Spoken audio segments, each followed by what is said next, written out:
Bonjour Alexandre. Alexandre Maltais, instructeur Bantam 2A, Lac-Saint-Jean. Alexandre, j'aimerais que tu expliques aux gens un petit peu c'est quoi un peu ton introduction, à savoir qu'est-ce que tu as fait dans le hockey, puis tu es avec les Espoirs depuis combien d'années, puis un petit peu te présenter. Moi, ça fait ma 18e ou 19e année de coaching. Avec les Espoirs, ça va entreprendre ma 8e année. Ma 4e année, en fait, à entraîneur-chef de Bantam 2A. J'ai été entraîneur-chef Pee-Wee 2A précédemment. J'ai été entraîneur adjoint Bantam 2A aussi, la première année lorsqu'on a tombé au niveau scolaire. Avant ça, j'ai coaché aussi Junior 2A, j'ai coaché de la Tombe 2B, j'ai coaché un petit peu partout, surtout dans le secteur d'Alma. Puis c'est vraiment ma 8e année avec les Espoirs cette année. OK.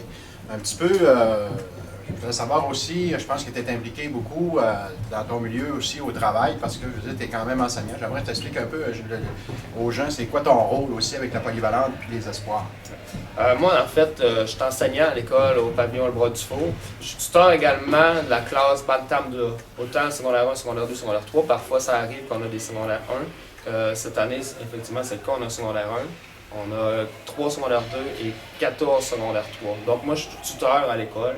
Je suis l'enseignant d'éducation physique aussi de ce groupe-là. C'est moi qui fais le lien aussi avec la commission scolaire, des fois dans les dossiers sport-études, faire le lien entre l'organisation et l'école.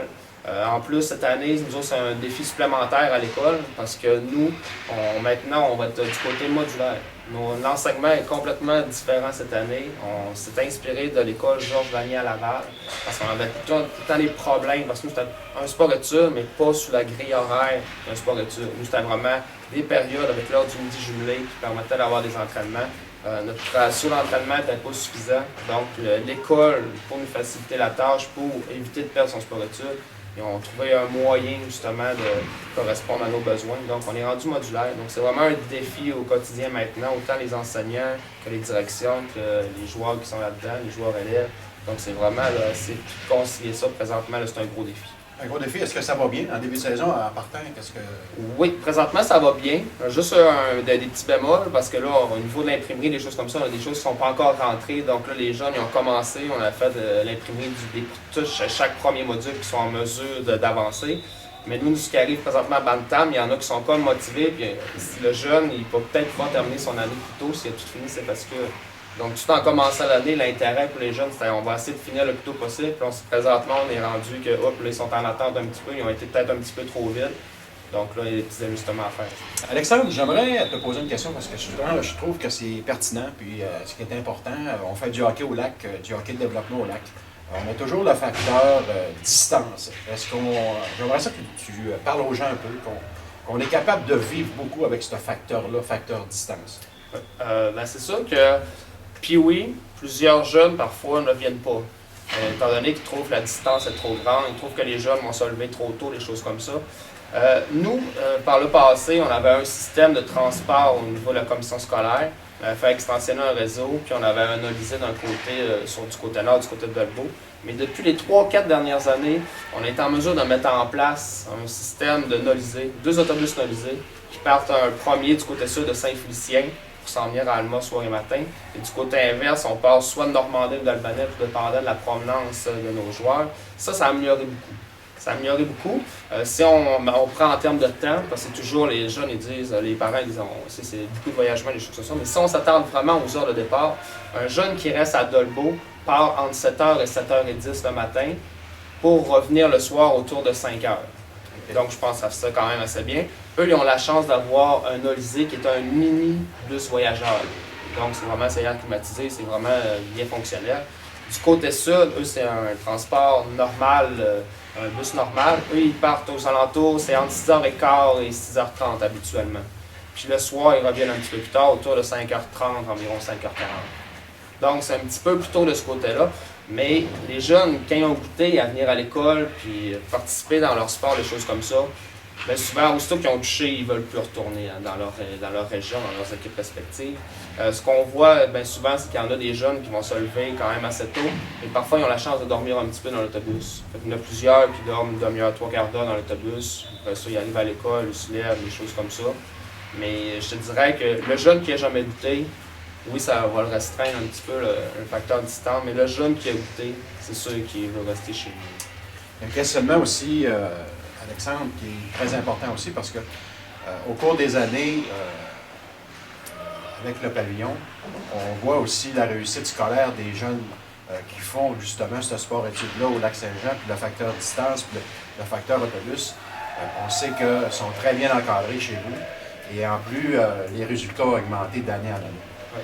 Parce que moi, j'ai la chance d'être à l'école à tous les jours, donc les jeunes me voient tous les jours. Puis moi, j'ai un suivi très strict. On avait mis en place justement on appelait ça un journal de bord pour suivre le rendement de l'équipe académique ainsi qu'au niveau comportemental. C'était surtout comportemental, surtout qu'il y avait des petites déviances, des choses comme ça. On avisait les jeunes, on rencontrait les profs. Donc comportemental, ça allait vraiment bien. Maintenant, cette année, avec le modulaire, là, on a rentré l'académique. Donc, l'académique est vraiment rendu excessivement important. On l'a vraiment mainmise maintenant sur l'académique aussi.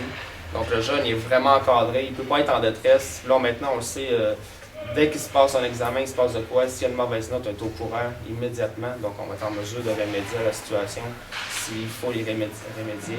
Mais le comportement, c'est la même affaire. Maintenant, chaque jeune a un journal de bord et à chaque période, s'il se passe quelque chose, l'enseignant nous l'inscrit avec, on appelle ça les mots rouges à l'école. Aussitôt qu'il y a un mot rouge, il y a un avertissement. 2 mots rouges, on demande la collaboration des parents à signer son journal de bord. 3 mots rouges, c'est exclusion en classe ressources, faire une réflexion là-dessus. Puis nous, à ce moment-là, au point de vue hockey, on prend des petites mesures disciplinaires. Donc, habituellement, au niveau académique et comportemental, ça va quand même essayer.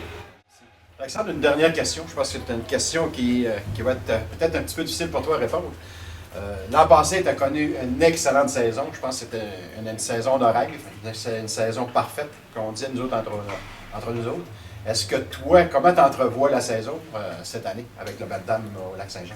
Bien, c'est sûr que l'an passé, saison exceptionnelle, on a participé dans le fond à 5 tournois. On a gagné le tournoi de la Salle, on a gagné le tournoi de Saint-Bruno.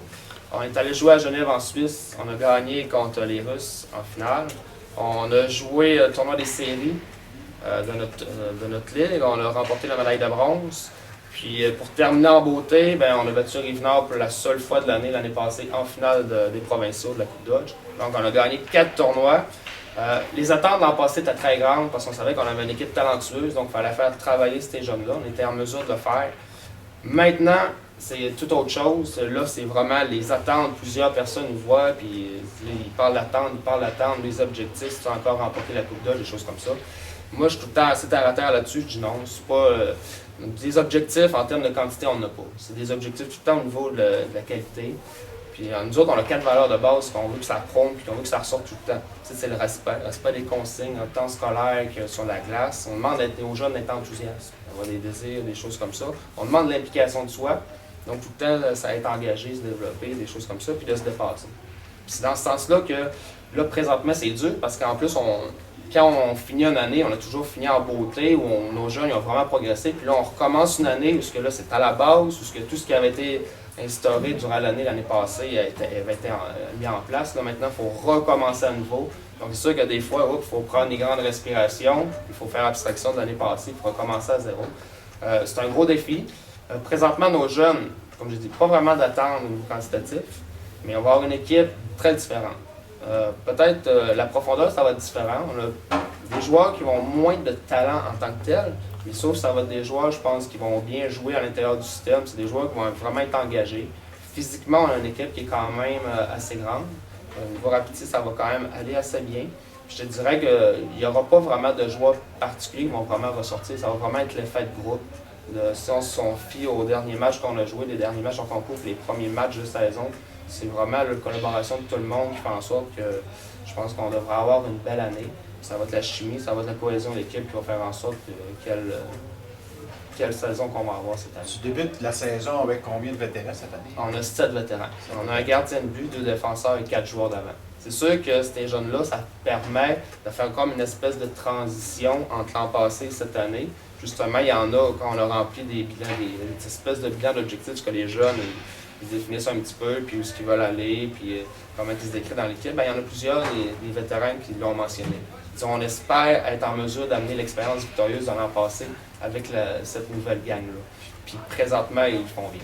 Je pense que c'est ça, hein, ça peut être une bonne chimie là, que tes vétérans peuvent apporter parce qu'avec la gloire qu'on connaît. Merci beaucoup, Alexandre. Je te souhaite une excellente saison. Merci beaucoup. Merci.